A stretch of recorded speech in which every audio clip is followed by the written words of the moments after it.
Miss El Salvador, qué emoción. Bienvenida, Alejandra. Yes. Hello, Stefan. Hi, Desi. Thank you so much for Hola. having this episode. I'm so excited to be with you guys, and yeah, let's start this amazing podcast. As a half French person, I am full of emotion at the moment. So let's concentrate on Alejandra, and we have some questions to ask you to get to know you better. So Daisy, is there a question in particular that you want to ask for the get-go? Yeah, thank you so much for coming on. I've heard lots of great things are happening along the way, and it was really great to meet you at the having party. So fun. I remember I'm like, I'll go talk to her. She seems great. Not only just one of the only other girls, but you actually spoke Spanish. You were very warm and just been really great to talk to in this space. So thank you for coming on. My first question would be we'd like to know a little bit more about House of Life. It's a great project. So if you want to talk about how you got involved with that a little bit more and maybe even a little bit more about yourself.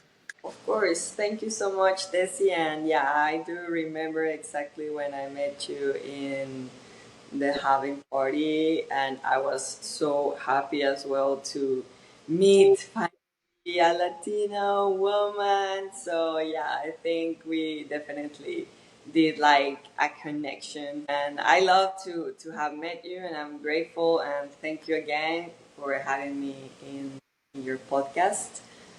And yes, I started to work with the House of Life this year. I was introduced to them around February, March, and when I went to House of Life and met Bob, Bob is the founder, I loved it, and I was just so captivated with all the girls that actually, when I went to the house, I felt so happy and I felt so calm because all the girls were super chilling. They were like taking care of their babies. They were you could actually feel that they are now super happy, that they are safe, and that they have a quality of life now. So the idea and the goal of this organization is to save more girls like them that were in dangerous places with people, because most of these girls are 12 years old. They're less than 18 years old. They were raped, and they are single mothers where they didn't have a place to live or a place to have their babies. So House of Life is a safe home for all of these girls. But of course, we need more space for more girls, right? So I did a quick video to help them raise funds. I put the link, and a lot of people were actually sending sats because now House of Life accepts Bitcoin. That is why I think it's well, not because they accept Bitcoin, but for me, it's one of the best organizations that I've met in my entire life, that they actually help the girls, you know. So recently, actually, I went 1 week and a half ago with the girls again, and I gave them a workshop about how to do their makeup. They were so happy with that. And I love that the House of Life is it has an open door policy that you can go and interact with the girls, with the babies. You can shop. I have done 2 workshops with them. One was like help, teaching them how to grow their own organic food. So I brought them chamomile, lavender, so they can have like their natural teas. They can grow it there, and they can just like grab it and they do their own tea. And then the second one was a makeup workshop. So the girls are so receptive, and they love, of course, that people go and visit them and interact with them, teach them something. And then we did like a fundraising event on, I believe it was in May. Yeah, I think it was in May, where we raised a fund in Club Club Cocal that is here in the beach. So it was just a party for the girls. Yeah, I remember now. For Mother's Day. So one day before, we did an event to raise funds for them, and then the next day, the girls came. They were at the pool, at the beach, with all the babies. It was very fun. And then we did on my birthday. We did a birthday party. I did a birthday party plus a fundraising for Bob as well, and the launch of a documentary of Ryan Matas. So that was my second event that we did together to raise funds for House of Life. And yeah, I really love to be part of this organization because I you can tell that the funds really go to these girls because you can, like I said, you can go anytime, visit them, interact with them, and you can feel it. So, yeah, I'm very happy and grateful to be part of this organization. This is awesome. What we're going to do as Bitfluencers, Alejandra, is to talk about the House of Life among us. I mean, on Twitter, and share the wallet address so that people can donate sats, because it's Yes. really. I saw the little video you did where you were teaching them to use makeup, and so you would do it to them, and then that they would do it to each other. It was so cute. It was really, I really got emotional there. Yeah. So Yeah. we're going to be happy to help the cause. Yeah. Thank I really, really love that about the project and about what you're doing. Yeah, we were really impressed by your various initiatives, and one in particular that got me interested is, okay. I love reading, and I saw this picture about your initiative about the Bitcoin bookshelf. So could you talk to us about it a little bit? you. Oh, I love that. Thank you. Yes, this initiative, yes, that's my project It's called the beautiful. Thank you. Yeah, we donated that one to the National Library here in El Salvador. And the idea of the Bitcoin bookshelf is to donate one Bitcoin bookshelf full of Bitcoin books only, all around the world, in every country. Because, well, when they made the National Library here in El Salvador, they didn't have any section of Bitcoin or any Bitcoin book, and we're in Bitcoin country. So my partner and I, Joan, he's also part of the Bitcoin bookshelf. We decided to do an event after Plan B to raise funds to build this Bitcoin bookshelf. Yeah, and also we're not only donating like a Bitcoin bookshelf to national libraries, but we are choosing local artists. So we choose like several local or Salvadoran local artists to build and design this Bitcoin bookshelf. And the winner will be paid and will do the Bitcoin bookshelf, right? So we want to do the same exact model in every country to bring free education about Bitcoin so everyone can have access, right? Of course, there's books in English, Spanish, because we're in El Salvador. And the next one, we're going to donate it in Panama and Argentina. I would love to put one in Puerto Rico, Desi, or in Yeah. France. It's needed here. We need a Bitcoin bookshelf for sure. So to put the actual physical structure, is your plan to actually place this physical structure Yes, around? yes. Okay. Yes.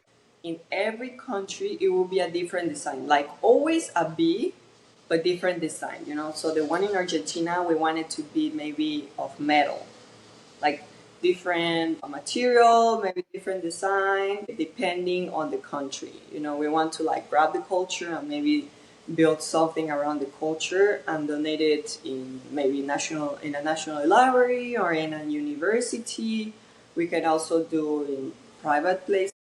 So we are not, of course, close to any place, but yeah, the idea is to bring free education about Bitcoin in public spaces, right?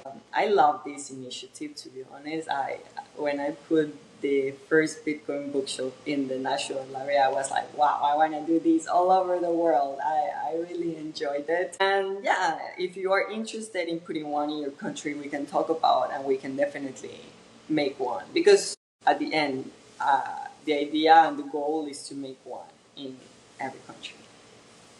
This is fantastic. I think that now we can announce the fact that you have deserved the Bitfluencers Award that you can literally put on your fridge. I guess you have one. Thank you. So lately, we have been distributing very selectively to Bitcoiners around the conferences, to deserving Bitcoiners, to thank them for their contribution to the orange space. And you are definitely one of them. So we're gonna be more than happy to send you one. I guess. Let me guess. You prefer the black one, do you? I you guessed right. I knew she would like the black one. So then we want the selfie with you doing like this or like this or like this along Yes, this. All right. once you receive it. All right. Thank you. Out of all the books that you put there, which one was your favorite? I so Okay. from that I put, I would say one of my favorites definitely is the Bitcoin Standard. That's a We had the book of Alvaro de Maria, that he's from Spain. We have the book of Knut from Sweden. Yeah, Sweden. yes. Uh, we had like maybe 12, 15 different authors. So this Bitcoin bookshelf, my main sponsor was Plan B, the conference. So they also donated all of the Bitcoin books. Hmm. Yeah, Interesting. I would say Do you the know what I Bitcoin. was thinking about, Alejandra? Yeah. That I'm helping out Aldona in Madrid. So in May 2026, there's going to be the first international Bitcoin conference in Southern Europe, in Spain, in Madrid. It's called Mad Bitcoin. And I was thinking, why not placing one of those See. shelves in the Yeah. country? Because the two axes of the conference is education, or Okay. education, and then corporate. So why not? Okay. Hmm. Yeah. Yeah. Definitely. I would love to. Yeah. Let's try it. Yeah. Let's. If you listen to me, Yeah, we can make a meeting soon, and we can start organizing everything and start maybe also choosing like designers from Spain to build the Bitcoin bookshelf of Spain. cool. Yeah. All right. Let's do it. Excellent. Love this. So, you've been traveling the world. How has it been orange pilling your pageant sisters? Well, actually, the last pageant that I went was in Vietnam last year in December. It was so one of the best experiences that I've had because I had the opportunity to ask every single girl, my every single of my pageant sister queen, like what do they know about Bitcoin and if they're interested actually in have more information about Bitcoin or have Bitcoin, whatever. The answers were pretty. Some of them were funny, where some were interesting. I remember Miss Belarus. She literally said that Bitcoiners are like homeless people, and I was like, "What? What are you talking about?" Like I recorded her. Like it's on my ex. It was so funny because she was like, "Yeah, Bitcoiners are like homeless. They only make money on internet. They don't do anything else." I'm like, "Okay, I definitely need to give you some classes because we are not."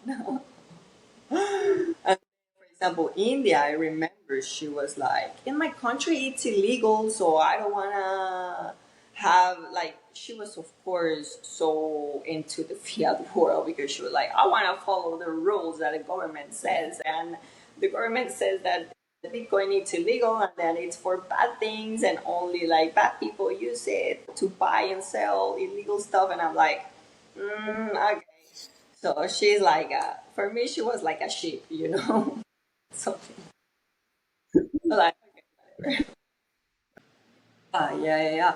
But yes and no, because actually, once I met someone, like, they're gonna do Bitcoin India next year, and it's gonna be one of the biggest in the world because, well, India is huge, right?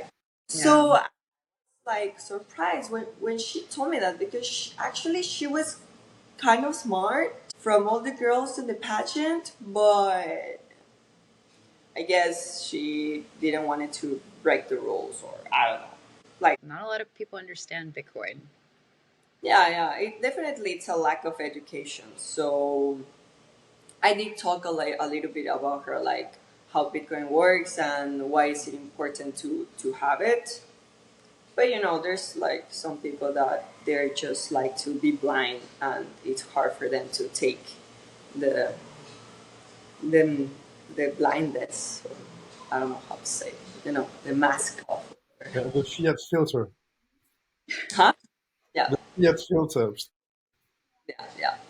But I remember Australia, Russia, Miss Australia, Miss Russia were very open to it. They actually opened their wallets. I put that they opened their wallets so people can send them some sats. It was fun. Oh, Yeah. So at the end, I think that in general, I cannot say that all girls, but in general, yeah, some of the girls are just not interested in technology. So after that, that's why I decided to build my big project that is the Miss Bitcoin pageant. Yeah. Go ahead, talk about it. What So inspired you? so a lot of things inspire me to do this. First of all, that every time that I was invited to, and you know this, Bessie, right? Because you are into Bitcoin, you go to conferences, and you see that there's not a lot of men.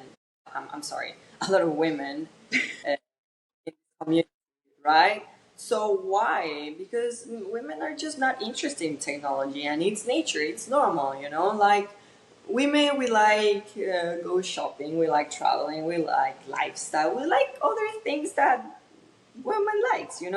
It's not like women are gonna be in construction, or it's not like men are gonna be doing makeup. It's normal. Okay, so how do you make interesting Bitcoin to women making a Miss Bitcoin pageant where the winner gets one Bitcoin, gets her Bitcoin project funded? Because I don't want this pageant to be like all pageants that it's only about beauty. So I want to be something about beauty and brains, where every girl from every country does a Bitcoin pageant. I'm sorry, a Bitcoin project that it has a real impact in her country. So, for example, Miss Zambia can do a wallet. No, maybe she can develop a wallet and start promoting her wallet in Zambia and teaching her community how to use it, the importance of Bitcoin. Or Miss Spain, she does like educational classes about Bitcoin in public schools. Miss Mexico can go to indigenous places to teach indigenous people how to accept Bitcoin for their handmade crafts. So at the end of the project, each girl is going to decide, but that way you bring more women into the community, but not only women, you bring like real projects that orange peel their countries. So we have true decentralization, we have more Bitcoin adoption, because at the end, what do we want? To have more Bitcoin adoption, to more people to know about this, to be out of the fiat system. So my goal is to bring women from the fiat system to go to this pageant, to learn about Bitcoin, to build a Bitcoin project, to speak about it in their country, because at the end, when you are a representative of people listen to you. Because what do you prefer, Stefan? To listen to a beautiful woman speak about Bitcoin, or to an yes. old man speaking about I, Bitcoin? That was a no-brainer for. or whatever. We are done with Bitcoin conferences and the after party of the Bitcoin conference every year. It's always the same. You know, there's always the same people, the same men, and not a lot of women. So this is the exact project idea how to bring beautiful and smart women into this community that does a real impact that Bitcoiners are gonna love. Because, I would like to push back just a little bit. huh? I would like to push back just a little bit because this year in Lugano, I noticed there were a lot more women than the years before.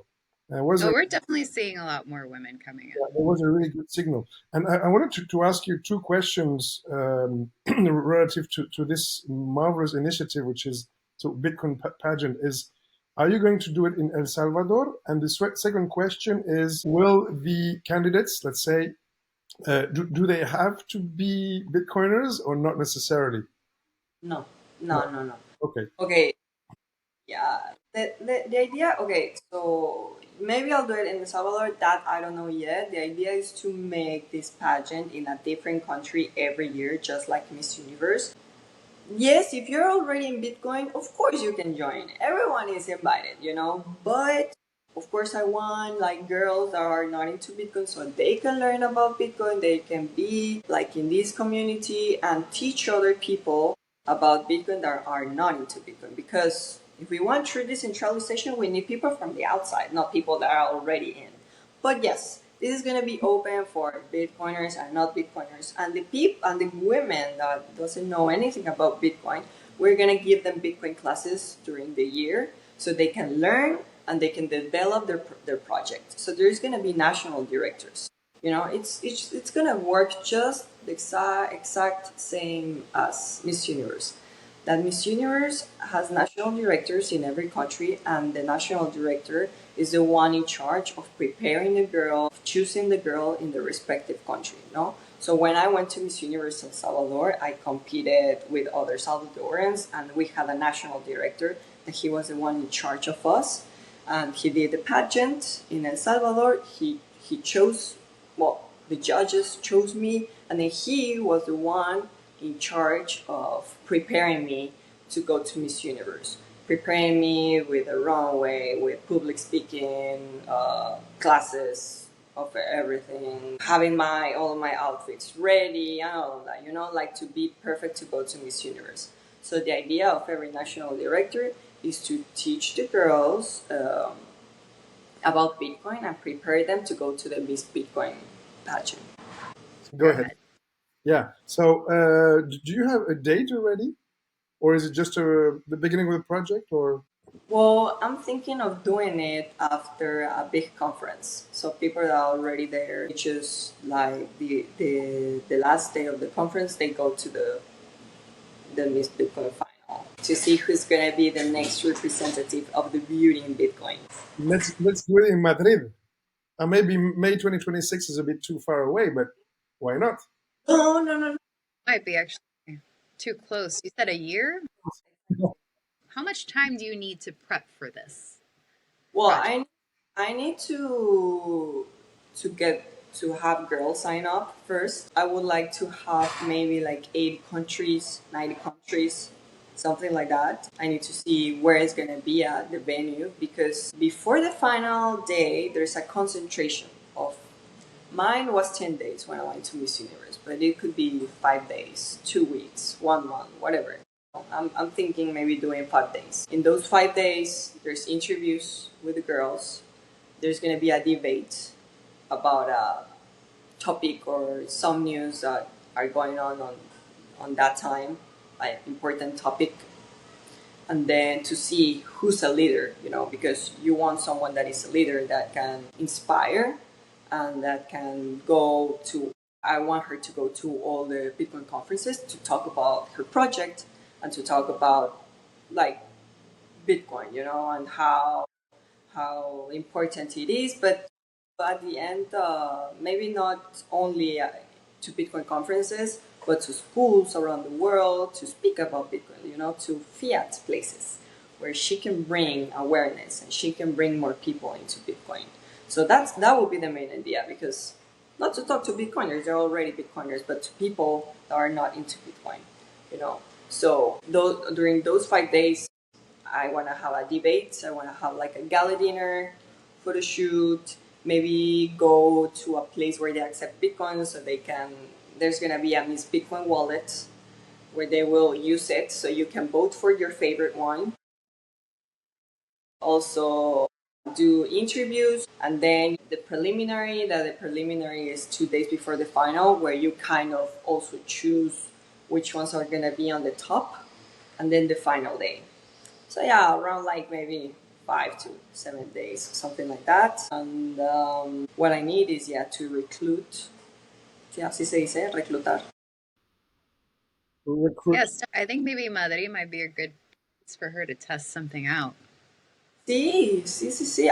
I'm open to any place. I don't care about the place, you know. I just care about like to bring the girls that they're safe, to have them. I have to concentrate them in a hotel and do all of these activities and start working with the next Miss Bitcoin. You're right that conferences are a bit always the same in the end somehow, and so it's really good that activities like branch out into the, I wouldn't say the real world, but the fiat world. And we need sometimes to be maybe a little bit like less snobbish. Is like when you talk to shitcoin people, maybe we tend to be closed towards them, but we need to welcome them, to be more welcoming because we're good people. Yeah. Yes. We tend to be Yes. toxic, but Bridging. yeah, bridging is really, so that really kudos for that, and we're really proud of you already. Thank you. Thank you so much. Questions? I was going to ask, what's your next project on top of No. the one you? So this is uh, big enough, right? the Miss Bitcoin pageant, it's a very big project, and the Bitcoin bookshelf, that one is a little bit easier to do. So yeah, right now I'm working on those two, and I have my business with my family that we have natural tinctures, and we have a natural skincare brand of beef tallow with CBD. We grow all the medicinal plants. We do like CBD oil, oregano oil, African milk bush tincture, like everything natural with no pesticides, no chemicals. So we have this medicinal brand, wellness brand with my family that they have been with it like 4 years, 5 years, something like that. So I help them in that too, to sell the products. And yeah, this is your project, Bitcoin and the Bitcoin bookshelf. It's a big project already. I wouldn't want to take on anything else. Yeah. Something global. Speaking of global, you travel quite a bit, and we've seen some of your awesome videos, including the one in Japan, and you had gone through Europe to Greece. How was Japan, by the way? Well, definitely one of my favorite countries so far is Japan. I love the country. I love Tokyo. Kyoto is so beautiful. It's so traditional. The food, wow.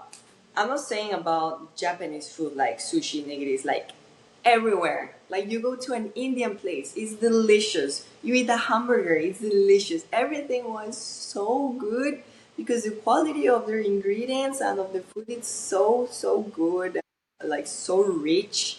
I loved everything. I remember that hamburger is one of the best hamburgers that I've ate in my life. Not even in the USA. I was impressed. So everything that we ate, it was so good. Of course, sushi, nigiris, and I'm a huge fan of the matcha. So I will be eating every day like matcha desserts and matcha ice cream everywhere. It was so good. I loved it. I went with my mom, and we were like just enjoying so much the food, and the temples are amazing, are so beautiful.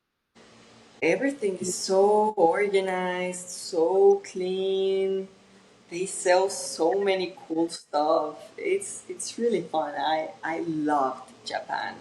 I want to go back. Definitely from all the countries that I've been maybe over 60 countries. Japan is like my favorite one. And then before that, I went to South Korea. Oh, well. And about Bitcoin, there's not a lot of Bitcoin adoption there. I went to Tokyo Bitcoin base, that it's pretty cool what they're doing there. Like the hub. Yeah, that's how you call it. Like the hub. Yeah, I've It's heard this. it's really nice, really, really nice. They have like a little place there where like a restaurant where they accept Bitcoin. We ate there; it was really good. But besides that, there's not a lot of places where they accept Bitcoin really. In South Korea, I didn't see any in South Korea, and then in Malay, I went to Malaysia before that. Nothing. Oh, Also, Greece. Not much too, not much. And then in Italy, I did when in Venice, I went to a restaurant where they accepted Bitcoin and they had like a Venice group. I went to that restaurant and paid with Bitcoin. It was nice, but Venice is small. There's not a big adoption in Venice. Where else that I've been, I saw like a big adoption. Oh, when I went to Vietnam, I went to this Bitcoin community where they have like a kind of farmers market. It was very nice. I met a lot of cool Bitcoiners that were doing like, of course, Bitcoin meetups. They were working a lot to orange peel more merchants. It was nice. Where else? I went to Peru for 1 month also. I went to Motif Peru, that is like the organization that orange peel merchants to accept Bitcoin. They're doing a great job. One of the guys from Motif, he took me to these stores where they accepted Bitcoin, but I didn't like it because they will raise the prices like a lot. I guess because they know that Bitcoiners have money. I don't know. So when I went and they will give me the prices, I was like, Curious. no. I did because actually I wanted to pay with Bitcoin and I wanted to buy a lot of stuff because they have very cool stuff in Peru, like handcrafted stuff, but they were so much expensive than in a regular place because they kind of sell the same handcraft stuff in like local markets, whatever. So that I didn't like it, like they kind of get advantage of the Bitcoiners. I don't know. So to be honest, I didn't buy anything there. I just went to like a local market and I bought it with fiat. But they're doing a lot of stuff. They are orange peeling a lot of merchants. Yeah. I would say, well, in Costa Rica, there's a lot of people accepting Bitcoin. Yeah. There's a big community over there. But besides El Salvador, I haven't seen another country Did you go that to I. Africa, Alejandra? Huh? Did you go to Africa in any African country? Yeah, in Africa, I've been to Egypt, Tunisia, Morocco, and Ghana. But no, I didn't use Bitcoin in any of those. Did you go to Turkey, Alejandra? Huh? Did you go to Turkey? Yeah, I went to Turkey too. Yeah, I went to Turkey twice. Yeah, in Turkey, there's more. Actually, I remember in the market, in the big market in Turkey, there's an exchange there where they it's accept Bitcoin and they sell and buy Bitcoin. Yeah, I remember that. I took a picture actually there. Yeah. pretty. It's Yes. pretty bright too. It's like the bee. I'm like, huh. That was cool to see. They use stable coins and Bitcoin because they have this tradition of hoarding gold, like Yeah. turning their lira into gold. And I think they also have the possibility to have their bank accounts in several currencies. So they have maybe dollars or euros or whatever, along with the Turkish lira. And maybe with the capital controls and so forth, people are turning, also, of course, because of the inflationary situation in Turkey, people are turning pretty much to Bitcoin or stable coins. And talking about that, are you 100% Salvadoran or do you have other origins?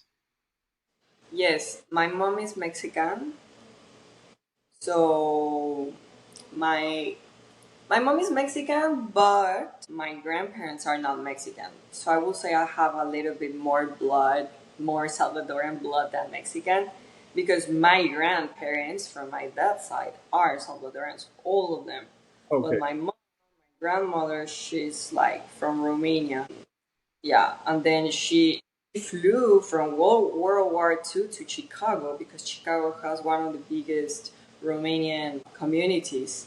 And then my grandmother was born there in Chicago. Then she moved to Mexico, and then my mom was born there. But yeah, I would say I'm half Mexican, half Salvadoran. Excellent. Yeah. And last but not least, what is your Bitcoin story? How did you get to Bitcoin?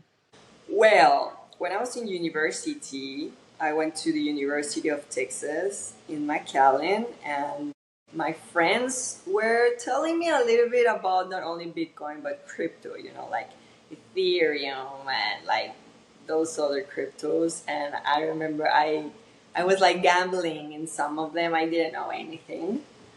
This was in 2000, maybe 18, 19, something like that.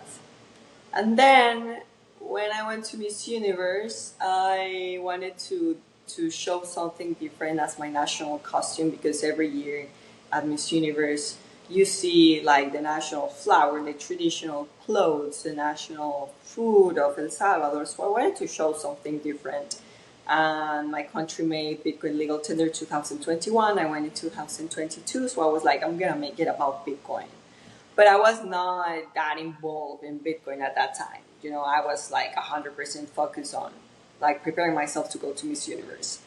I didn't even think about a lot of that my national costume was gonna go viral or something.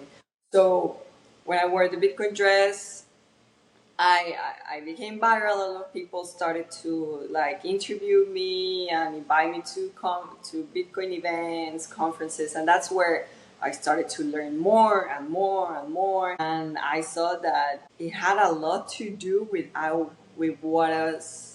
Yes, that's my national costume. So I saw that it had a lot to do with what I was doing already with my parents, that was being self sufficient and being decentralized in your food, like learning how to grow your own organic food. That was my main project before Bitcoin. Well, it still is, of course, because for me it's more important to be self-sufficient in your food than Bitcoin, right? So when I started learning more about Bitcoin, I saw that it was perfect with what I was doing already 12 years ago. I started to learn more, educate myself more about Bitcoin, and then I started giving public educational classes about Bitcoin in public schools. And I would give to the kids like a Bitcoin shirt so they could remember the talk that we had that day here in El Salvador. And yeah, I started to be more involved in social activities with Bitcoin and more conferences. One thing led to another, and now I'm all into Bitcoin, and I'm gonna build this project. And yeah, I love this, and I want everyone to get out of the fiat system and just build and live with Bitcoin, like a lot of people are doing here in El Salvador. I love that. It's usually the stories that I hear around the world has a lot to do with it starts with yourself and what you're looking for within yourself. And I think that's a big, very important point that you make. Even something like food, beauty within, to go out, to just be kind to people. Those are values that I think we need to bring more to Bitcoin, and that we have to keep remembering. We're all human. It's if we do want to have more adoption, it starts with yourself and the way you treat others. So I really like that. You started out with a pageant. Yeah. I loved it. Well done. So, Alejandra, is there anything that you would like to talk about in particular? Well, if you want to have, if you would like more maybe about the Bitcoin pageant, because right now looking, of course, for investors, partners, sponsors, so we can do this sooner that I want, this year, well, next year for sure. You can just reach out to me on my social media on X as Miss Bitcoin under dash SV, or on Instagram Ale Guajardo under dash SV. I'm in Austria as well as Miss El Salvador. And yeah, if you want to have your Bitcoin bookshelf in your country, we can make that happen. Very easy, very fast. We can do the launch of it. So yeah, let's see if we can do it in Madrid. I would love to. Italy. Yeah, and like many Europeans, I'm thinking about leaving Europe, but Europe is nice, so it's not easy to leave. Um, most people love Europe, but it's becoming really concerning on a political aspect in terms of all debt and clownish politics. Painful. Yeah. Yeah, so thank you very much for being with us. It was really an emotion and honor, and we really admire all your energy, your brightness, and I think that you elevate also the image that people may have of Mrs. And we're really proud to have you within the Bitcoin community. And so let's go, let's fucking go. So much for these kind words. Yes, I will always try to do my best to have more adoption in this amazing community, because also I love Bitcoiners. Everyone is so nice, so authentic. When I start going to conferences and like talk with more Bitcoiners, I was like, wow, this is my world, like I just want to be around only Bitcoiners, because yeah, I just felt like I was meant to be. And I was part of it because of how they think, how they act, what they want in the world. Like everything aligns with also my values and how I see like the world, or life itself. So yeah, I will do my best to bring more people, to bring more awareness, and yeah, to educate about Bitcoin. Excellent. So thank you very much again, and ojalá we meet in Madrid. Sí, ojalá. Yeah, let's keep in touch and let's talk about that so we can put the Bitcoin bookshop there. Take Love to. care.